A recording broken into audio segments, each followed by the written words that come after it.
जय हिंद, जोहार।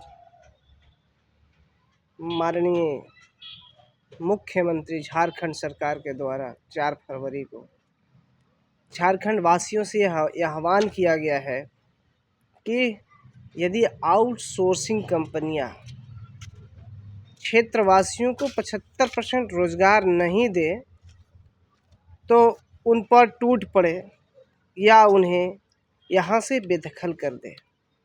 ये झारखंड सरकार अर्थात हमारे मुख्यमंत्री का खुली चुनौती है। यदि कहीं पर भी झारखंड राज्य क्षेत्र में कोई भी कंपनियां जो आउटसोर्सिंग के माध्यम से चल रही है, अगर वो झारखंड वासियों के, स्थानीय मूल निवासियों के यदि हक अधिकार का हनन करती है, उन्हें 75% नौकरी या रोज़गार नहीं देती है, तो उन कंपनियों को कब्जा कर उसे यहाँ से भगाने का प्रयास करें। यह उनकी खुली चुनौती है। जब हमारा सरकार हमारे साथ है तो हमें किस बात का डर है। यह बात सोचने वाली है कि यदि सरकार ही हमें इस बात की खुली छूट दी रखी है कि जो भी हमारे साथ हमारा हक अधिकार और अन्याय करेगा उसको हम लोग मुंह तोड़ जवाब देंगे और अपने हक अधिकार और न्याय को प्राप्त करके रहेंगे।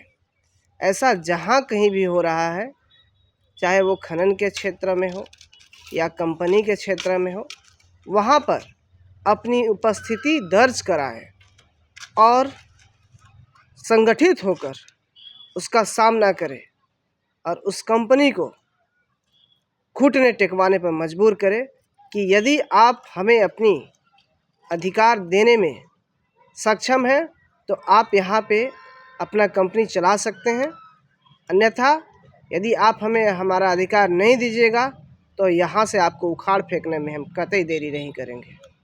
मेरे प्यारे नौजवान साथियों, झारखंड वासियों, यह घड़ी है एकजुट होने की और एकजुट होकर अपना हक अधिकार की लड़ाई लड़ने की, जिससे कि यह झारखंड वासियों की पहचान मिले कि यदि झारखंड में जो कोई भी जाता है, उनकी बातों को नहीं मानता है तो सीधा सीधी वह मुंह की खाता है, मुंह के बल गिर जाता है।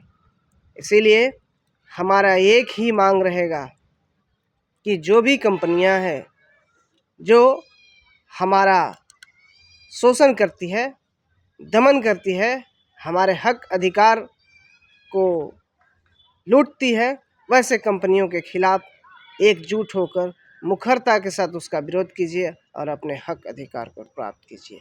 यही आपके पास पूर्ण शक्ति है और अपनी शक्ति का सर्वथा उपयोग कीजिए, तभी आपको उस बात का भी एहसास होगा और गौरवान्वित भी महसूस होगा। आगे उन्होंने यह भी कहा कि यदि ऐसे जो कंपनी हैं हमारा बात नहीं मानते हैं तो हम लोग व्यापक रूप से आंदोलन कर उन कंपनियों को यहाँ से खदेड़ने का काम करेंगे। तो मेरे नौजवान साथियों, माताएं, बहनें, भाइयों, बहनों, आप सभी एकजुट होकर अपने हक अधिकार को प्राप्त कीजिए।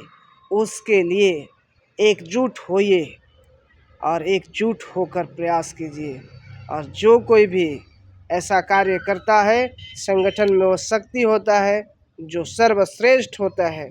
संगठन की शक्ति बने रहे, इसके लिए आप सभी लोग एकजुट रहें और ऐसे लोगों के खिलाफ कटिबद्ध रहें, प्रतिबद्ध रहें और तत्परता दिखाता हुए अपना हक अधिकार और न्याय प्राप्त करें। जोहार, धन्यवाद।